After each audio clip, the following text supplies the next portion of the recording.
মুখ্যমন্ত্ৰী হিমন্ত বিশ্ব শৰ্মাৰ উপস্থিতিত কংগ্ৰেছ অইন দলৰ ৫০০ৰো অধিক লোকৰ বিজেপিত যোগদান।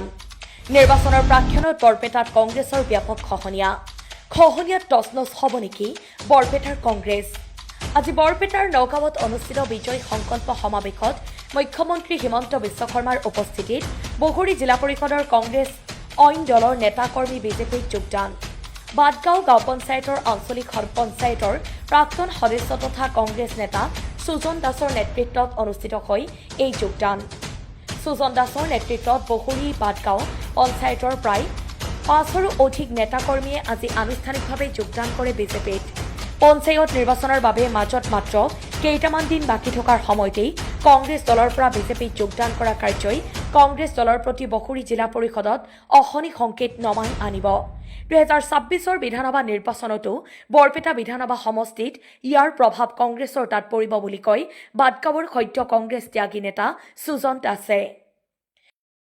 ভাল ভাল নিউজ পাবলৈ চেনেলটো এতিয়াই ফলো আৰু লাইক কৰি দিয়ক। আমি কংগ্ৰেছ দল আৰু বিভিন্ন দলৰ পৰা আজি মুখ্যমন্ত্ৰী ডাঙৰীয়াই আমাক মঞ্চত যোগদান কৰালে।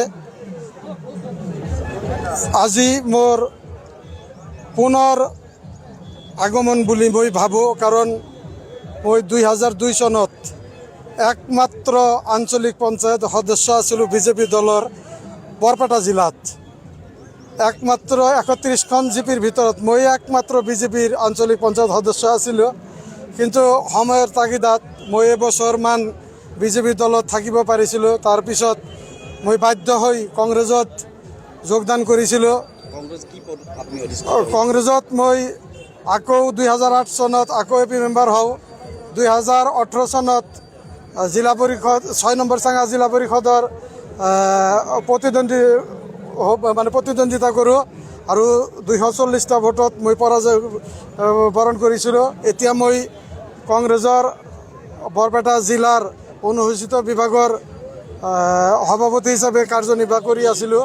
মই যোৱাকালি পদত্যাগ কৰিছোঁ আৰু আজি মই মুখ্যমন্ত্ৰী ডাঙৰীয়াৰ নেতৃত্বত তেওঁৰ সবল কণ্ঠক বিশ্বাস কৰি আজি তেওঁ আমাক বিজেপি দলত যোগদান কৰালে। আমি মুঠ ৫জন কৰ্মীহে যোগদান কৰিব পাৰিছোঁ আৰু বাকী আৰু ৫০০জন তলত আমাৰ আছিলে। সময়ৰ অভাৱত তেখেতে আমাক গোটেইকেইজনক জইন কৰাব নোৱাৰিলে। আমি যোগদান হৈছে, আমি লিষ্টটো মঞ্চত ৫জনে কৰিছে আৰু তলত আৰু ৫০০ৰ ওপৰত আছিলে। ৫০০গৰাকী যোগদান কৰিছে। আমি লিষ্ট মুখ্যমন্ত্ৰীৰ হাতত অলৰেডি জমা দিছোঁ। প্ৰায় সংখ্যক কংগ্ৰেছ দলৰ পৰা আহিছে। বাদগাঁও জিপি আৰু বহৰী ৰিজাৰ্ভ জিপি, এতিয়া বৰ্তমান বহৰী জিপি কংগ্ৰেছ দলৰ পৰা আহিছে। এজিপি দলৰ আছে, এখেতে এজিপি দলৰ আঞ্চলিক সভাপতি আছিলে প্ৰভাত মালো দাস, এখেতে আজি জইন কৰিছে। ইউডিএফ নাই কংগ্ৰেছ দলৰ পৰা প্ৰায় ৫০০ বাদগাঁও আৰু বহৰী মিলি আজি জইন কৰিছে।